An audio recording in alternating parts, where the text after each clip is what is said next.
Hello, good morning. How are you? It's Marc Ginsburg again in my hoodie, trying to stay a little warm in the morning air as I go for a run and attempting again to do another viral video.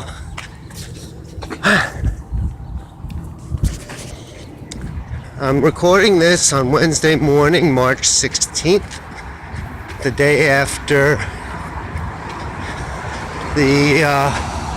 another round of primaries in which both Hillary Clinton and Donald Trump picked up a lot of delegates. Two very important states for the fall, Florida and Ohio, were in play. And I wanted to talk a little bit about them because by looking at how results came out yesterday in those states, we have a pretty good idea where things might go in November. Hillary Clinton won both states. Donald Trump won Florida, but not Ohio. Ohio was very unpredictable in both sides, very close also. But I think we can pretty much see where this is going in terms of November from the result there, coupled with the result in Florida and everything else that's been happening.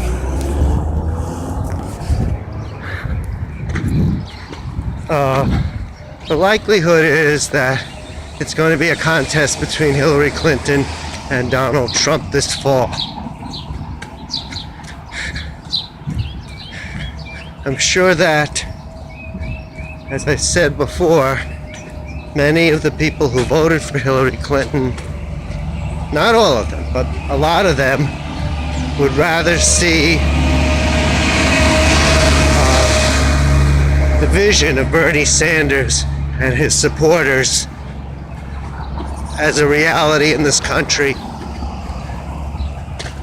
but are thinking pragmatically. First, to keep Donald Trump out of the White House, which they and many Republicans are darkly afraid of. And secondly, to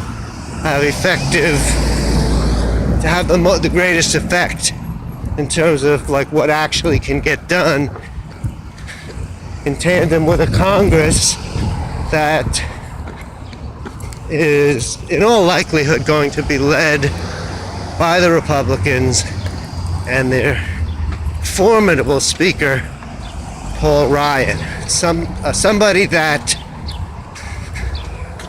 we need to pay attention to, as a lot of us get caught up in this campaign, the dizziness of it all. But when it comes down to it, we got to look at what's ahead. But I do think a lot of Clinton voters actually are thinking about what Hillary Clinton had said, that she's a better executor than campaigner. To be honest, I think all three of them are people who really don't know 100% what they're gonna, what it's gonna be like being the president. But nobody who hasn't been the president can say that. Obviously, she's been a lot closer to the presidency than either Donald Trump or Bernie Sanders. And so, it makes sense that at least she understands the White House better. And people feel that she's in a better position to know how to get things done.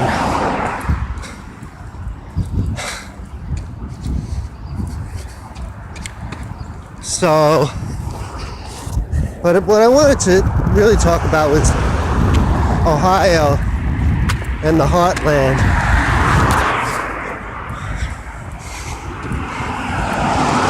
There is that really is a big indicator about the country in terms of the demographics, the issues that people face. Ohio in particular is probably the most pivotal state in any presidential election. Last night we saw pretty evenly split races on both sides. So, as much as Hillary and Donald picked up a huge swath of delegates because it's a winner-take-all primary state, the reality is they both are going to have an uphill fight in the fall to win the voters of Ohio. Because if you're getting half of your party's voters in the spring, that means that you've gotten about a quarter of the state's voters. So it's still a long way to go. But I do think the fact that at least a resounding quarter did not like Donald Trump, the larger quarter that is, and the larger quarter did vote for Hillary Clinton, I think that's a pretty good sign that she's got an edge on him going into the fall. In terms of Florida, both won resoundingly there, but I just don't see, I mean, one never knows, but looking at the demographics there, I think she's got a big edge, or a small edge on him there. So in both states, it's going to be a fight in the fall because of the electorate, very divided.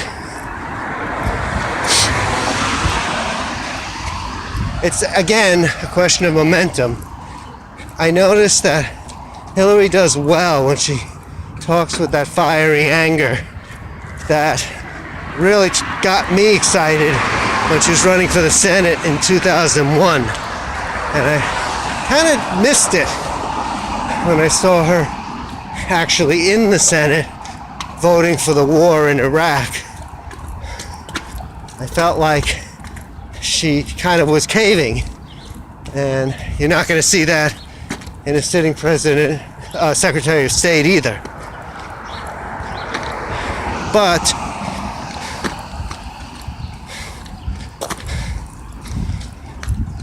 it doesn't mean that she didn't do some wonderful things. In terms of like her ability to really win the hearts of people, she seems to do best with her fiery, angry rhetoric about, you know, the things that are really wrong on the other side. And for that reason, I think she is picking up a lot of support because she's hitting it. You know, she's not speaking to everybody, but she's speaking to a lot of people who are very concerned about what's going on. And other than going in and storming a Trump demonstration and making a lot of noise that could lead to violence,